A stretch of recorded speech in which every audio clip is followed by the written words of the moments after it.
Então, a terceira partezinha desse nosso primeiro papo aqui é falar um pouco mais do grafo da web e do PageRank, só para dar uma introdução um pouco melhor do que os 30 segundos que eu falei um pouquinho de tempo atrás. Tem um paper interessante, esse paper aqui, que há muito tempo atrás, você vê que esse paper aqui já tem mais de 20 anos, né? Eles tentaram mostrar uma fotografia da web. Esse paper aqui é bastante famoso, mas ele é meio antigo, né? O resto que eu vou falar está aqui na seção 5.1 do nosso livro-texto básico.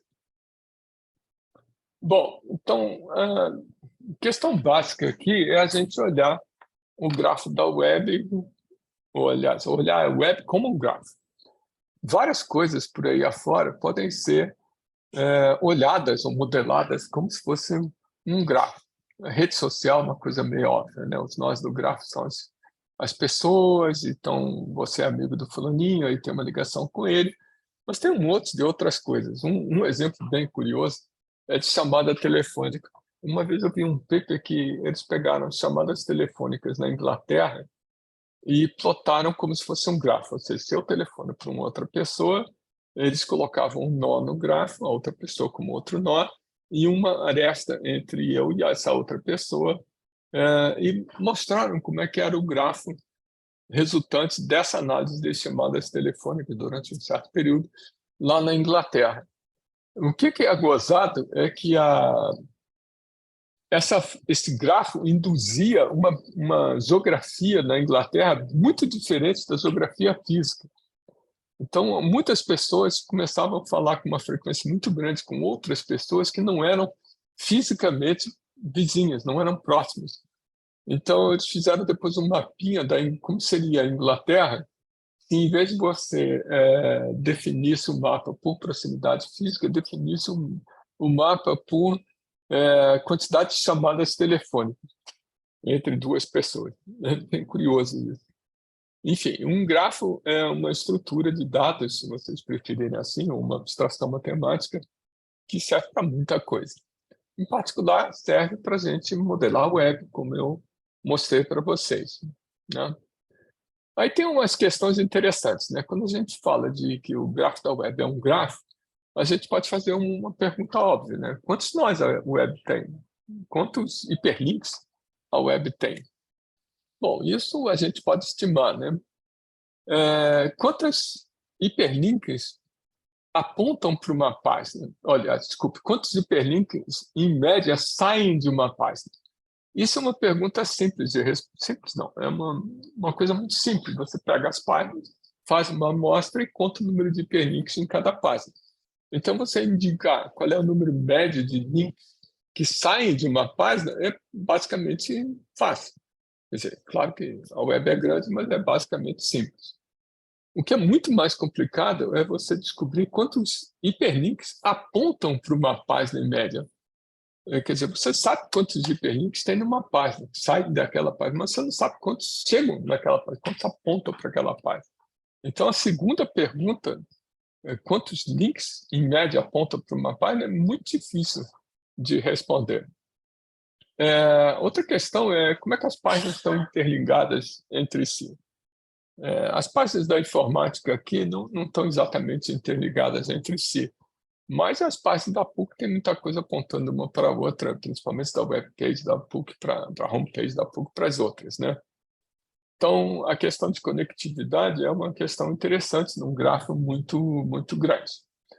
Vocês estão colocando umas perguntas aqui, daqui a pouco eu respondo. Deixa eu andar um pouquinho mais. A outra coisa interessante é qual é o número médio de links para você sair de uma página para outra. Eu estou aqui olhando isso daqui, aí bom, ando para lá, para aquela outra página, daqui a pouco ando para outra. Quantos links, em média, você navega de um lado para o outro? Esse é um negócio complicado de a gente responder, né? Enfim, dado que a web é um gráfico, como é que eu posso responder essas perguntas olhando com o gráfico? Não é muito fácil. Aquele paper velhão que eu mostrei para vocês, esse paper aqui, de 20 anos atrás, eles exatamente tentaram responder essas perguntas que eu enumerei aqui. A cara da web naquele tempo, há 20 anos atrás, era curiosa. O que eles chegaram à conclusão, eles copiaram o web para um servidor e saíram analisando o gráfico. É que a web tinha, naquela época, 20 anos atrás, um número razoável de nós que era o centro da web, 56 milhões de nós. Por exemplo, a Wikipedia certamente estaria aqui pelo meio. Naquele tempo, a Wikipedia não era tão popular assim, mas hoje em dia, certamente, a Wikipedia está no centro da web. E tinha um monte de outros nós que apontavam para essas páginas, e essas páginas apontavam para um monte de outros nós. E tinha aqui uns tentáculos, como o paper chama, né? Eram tentáculos que não estavam muito bem nessa gravata borboleta, elas saíam, davam a volta, não passavam pelo centro. E tinha umas partes da web que estavam desconectadas. Então, há 20 anos atrás, essa aqui era uma fotografia da web. Essa fotografia é bem famosa, né? Mas, hoje em dia, não sei muito bem como é que ficaria, se é que isso aqui ainda é verdade. Mas eles continuaram e tentar responder essas perguntas aqui. Bom, antes de voltar e dizer para vocês como é que eles responderam essa pergunta, vamos lembrar de uma coisa chamada uma power law. Uma power law é simplesmente uma função exponencial onde o coeficiente aqui é negativo. Então, se você pegar... isso aqui depende, é proporcional, porque tem um coeficiente aqui na frente do x e pode ter um coeficiente na frente do lambda. Se você apertar essa função tem essa cara aqui, uma exponencial que vai decaindo. Então, é interessante que, quando a gente diz que alguma coisa satisfaz uma power law, é sinal de que ela satisfaz, essa alguma coisa pode ser modelada como uma função dessa. E essa função tem uma peculiaridade. Muita coisa está aqui no comecinho e tem um pouquinho de coisa espalhada aqui na cauda dela. Então, se eu cortar esse pedaço aqui da função, eu estou perdendo um número grande de objetos, mas que, na verdade, não são tão significativos. Então, a brincadeira que a gente diz é que vamos cortar a cauda da power law. Isso aqui, por exemplo, se você tiver o catálogo da Netflix, provavelmente tem alguns daqueles filmes que eles tentam empurrar para a gente, que são muito populares. Mas o catálogo é muito grande, então tem um número muito grande de filmes que estão lá no catálogo que ninguém vê. São esses filmes que estão aqui no finalzinho, né? Isso aqui é um filme que tem um número muito pequeno de pessoas vendo. Esse aqui é um filme que tem um número muito grande de pessoas vendo. Então, o catálogo da Netflix, se você contar o número de pessoas que assistiram a um filme, provavelmente isso vai ser uma power law. Tá? Essa ideia do power law é bem antiga. Esse livro aqui é de 1800 e lá vai fumaça, antes de 1900, no final do século XIX, era um economista que introduziu essa noção de power law. Essas outras, tem aqui as datas, né? Isso aqui é uma análise das citações, né? Quantas vezes você é citado? Isso é uma brincadeira que quem escreve paper gosta muito. Hoje em dia, o Google Scholar conta as citações automaticamente para as coisas que estão na web. Só que esse paper aqui, que analisava as citações, é bem antigo. Então, esse sujeito aqui analisou as citações à mão, né? Mas, no fundo, o que ele chegou à conclusão é que tinham alguns trabalhos que eram muito citados e uma montanha de trabalhos que eram pouquíssimo citados. Então, o número de citações dos trabalhos também seguia uma power law. Se pegar o número de citações dos meus trabalhos que eu já escrevi até hoje, certamente é uma power law. Qual que é esse nome, professor, que dá para isso, a quantidade de citações? Tem um nome, né? Bom, a gente tem várias medidas de fazer isso. Uma é o HI-Index, que tal? Isso. É o Citation Index. Se você procurar no Google Scholar, você vai ver lá. Outra coisa curiosa é o número de palavras, sequência de palavras em texto. A gente, tipicamente, no linguajar coloquial, a gente não usa mais que 900 palavras, menos de 1000, tá? Para não ser muito preciso, né? Então, tem uma quantidade grande de palavras da língua inglesa ou da língua portuguesa que são pouquíssimo usadas. Então, a frequência de palavras, do ponto de vista que elas aparecem no texto, também vai ser modelado como uma power law. E vai por aí afora. Então, essa ideia de que a gente pode modelar muita coisa como uma power law não é nova, é bem antiga, na verdade, né? O que aquele povo que escreveu aquele paper antigo percebeu é que se a gente pegar a distribuição do grau de entrada, o que é a distribuição do grau de entrada das páginas da web? É o número de links que apontam para a página. Tá? O número de links que apontam para a página é uma power law. O número de hiperlinks que saem de uma página também é uma power law. Mas como é que power law é esse troço exponencial aqui? Como é que esse treco exponencial virou esse gráfico aqui? Simplesmente o eixo do y, ele está numa escala exponencial. Então, a power law vira uma reta. Então, isso aqui, esse troço que está em azul ou que está em vermelho, vermelho é o número total de links que apontam para um nó, o azulzinho é o número de links que apontam para uma página, mas que não estão no mesmo domínio que aquela página, né? Então, são duas coisas diferentes. Mas essa distribuição, que é uma distribuição computada, ela pode ser aproximada por essa reta azulzinha, claro que... Mas é uma reta porque a gente está com o eixo dos y numa escala exponencial. Então, isso aqui é indicativo de uma power law. Então, é um negócio curioso, né? O que esses caras daqui fizeram... Desculpa. Cadê o paper? O que esses caras aqui fizeram não é uma estimativa, coisa assim, é contar mesmo, para uma amostra da web de 20 anos atrás. Então, esses gráficos aqui não são uma estimativa, coisa parecida, é observado naquele amostra da web. Então, eles mostraram que o grau de entrada dos nós segue uma power law, ou seja, tem pouquíssimas páginas que tem... aqui está o número de páginas e aqui está o grau de entrada. Então, tem uma montanha de páginas na web, uma montanha de páginas que tem pouca gente apontando para elas. O eixo do X aqui é o número de gente que aponta. Então, muitas páginas com pouca gente apontando.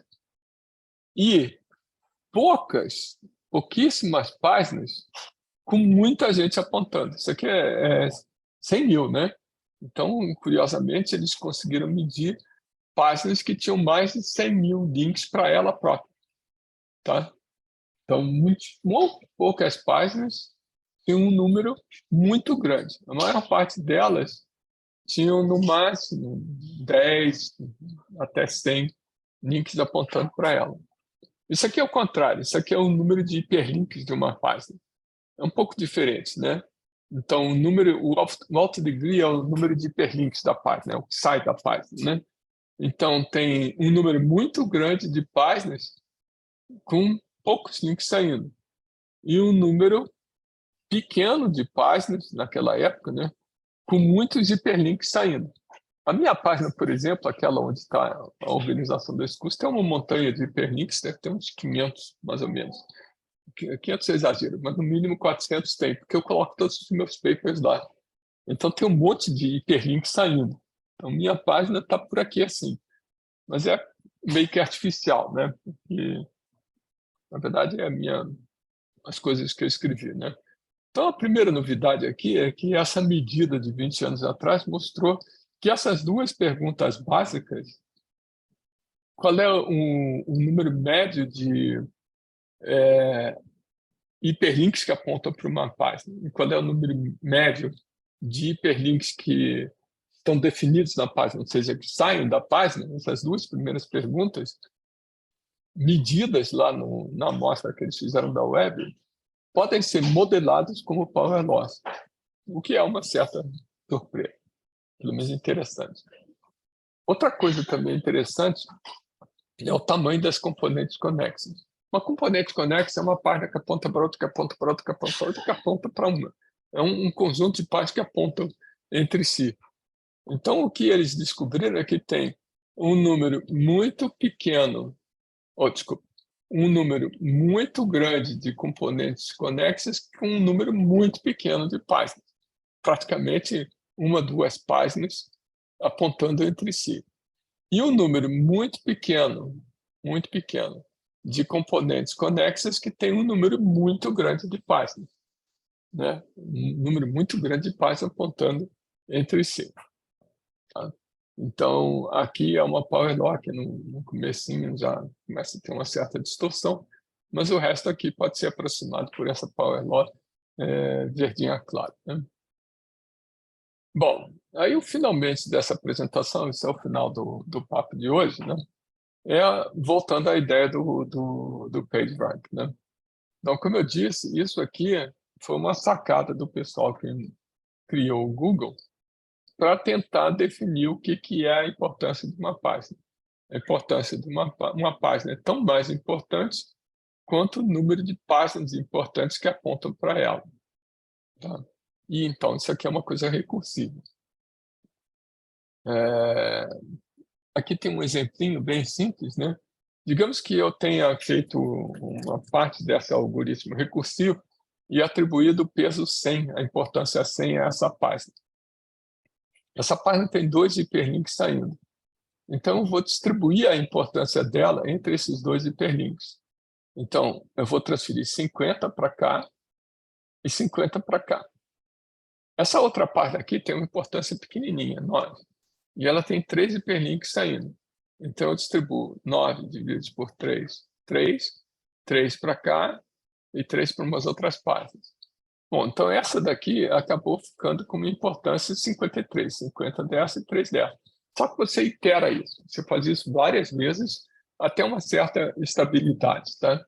Então, computar um PageRank é um negócio um pouco chato. A equação precisa do PageRank é essa daqui. Isso aqui é a matriz da web.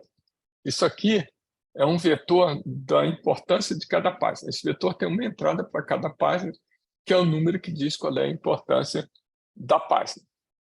Bom, aí, como eu quero criar a importância, mandar 50 para cá e 3 para cá e somar, isso é uma multiplicação desse vetor pela matriz da web. Então, essa MV aqui é essa continha que eu fiz. Ele vai dar os 53 aqui, 50 mais 3. Então, essa parcela aqui é o que eu acabei de mostrar. O que esse beta está fazendo aqui? Bom, esse beta aqui é um número um pouquinho menor do que 1. A ideia é o seguinte, e isso é uma interpretação interessante, que é essa coisa do Randall Software. Imagina que você escolheu uma página aleatoriamente da web. Digamos que você tenha igual probabilidade de escolher qualquer página da web. Então, o que é esse E aqui? Esse E aqui é um vetor de 1s dividido pelo número de páginas da web. Ou seja, 1 dividido por n é a probabilidade do random surfer começar aqui. Tá? Aí o random surfer pode pular para algum outro lugar. Esse beta aqui significa o seguinte, esse random surfer ou vai seguir uma página, quer dizer, ou ele vai seguir para cá com probabilidade 50, ou vai seguir para cá também por 50, igual probabilidade, ou ele pode pular para alguma outra página da web. Por isso que esse beta aqui é ligeiramente menor do que 1. Isso aqui significa, olha, se fosse só o PageRank do jeito que eu expliquei, não tinha esse beta, e a equação recorrente era essa daqui, sem o beta, e a gente ficava fazendo essa brincadeira aqui um monte de vezes. Para dar um toque de aleatoriedade, você introduz essa ideia de que o sujeito não seguiu o interlink, um link de saída da página. Ele pulou para alguma outra página da web, por isso é que tem essa outra equaçãozinha aqui. Que página que ele pulou? Alguma outra página da web, com probabilidade que é o complementar de beta, ou seja, 1 menos beta, e ele pulou para alguma página da web. Que página é essa? Sei lá qual página é, mas todas elas têm igual probabilidade, onde n é o número de páginas da web. Então, isso aqui é uma explicação intuitiva do que essa equação aqui, que define o PageRank, diz. Só que isso aqui é uma definição do PageRank um pouco mais sofisticada, que tem essa ideia de você pular, sair da página, não simplesmente seguir um hiperlink. Você pula para alguma outra coisa aleatoriamente. Então, nosso problema é computar essa equação um certo número de vezes. Nota que o V' aqui é uma nova aproximação do V. Então, isso aqui é uma equação recorrente, na verdade. Você vai ficar fazendo essa recorrência um certo número de vezes até quase que estabilizar. No final dessa estabilização é que você vai ter o peso ou a importância das páginas. Esse aqui é um exemplo do que seria um passo daquela computação. Tá bom? Então, isso aqui é essencialmente multiplicação de um vetor por uma matriz. Só que é muito grande isso. Então, a gente tem que fazer alguma coisa mais complicada. Essa alguma coisa mais complicada é computar essa equação de recorrência, essa equação aqui, usando o MapReduce. Na verdade, é o contrário. O MapReduce, olha só coisa interessante. Esses caras daqui inventaram a ideia do PageRank. Aí eles formularam o PageRank precisamente desta forma. Agora a pergunta é, como eu consigo computar essa equação recorrente para as páginas da web, para bilhões e bilhões de páginas da web? Não dá para fazer isso de uma maneira, não dá para fazer isso com MathW ou qualquer outra coisa do tipo. Tem que fazer de uma forma diferente. Que forma diferente? Os caras inventaram o MapReduce exatamente para computar o PageRank. Então, o MapReduce é uma maneira de computar o PageRank. Ele foi inventado para computar o PageRank. Depois o pessoal descobriu que servia para um monte de outras coisas, né? Bom, o que é interessante é que você não vai ficar naquela equação recorrente eternamente, porque aquela equação é cara de computar, né? A matriz é muito grande. Então, aqui tem um exemplinho, né, de uma amostra da web com 300 milhões, um pouco mais de 300 milhões de links, né, onde você vai,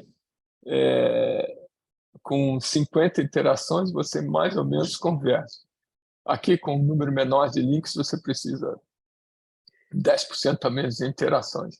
Então, no fundo, o que essa equação, o que essa gráfico aqui está dizendo é o seguinte, olha, pega essa equação aqui e faz umas 40 ou 50 vezes essa iteração e pega o vetor final e diz, isso aqui é o PageRank das páginas, não adianta ficar computando eternamente, que é muito caro, né? Bom, então, o que quem pegar esse assunto vai, de início, mostrar para a gente é como é que a gente computa a equação do PageRank usando o MapReduce. Isso é um pouco mais sutil do que parece, porque exige você codificar ou representar a matriz da web de uma forma um pouco mais sofisticada do que à primeira vista seria. Então, isso aqui não é nada trivial. É simples de entender, mas não é nada trivial e é uma sacada muito interessante.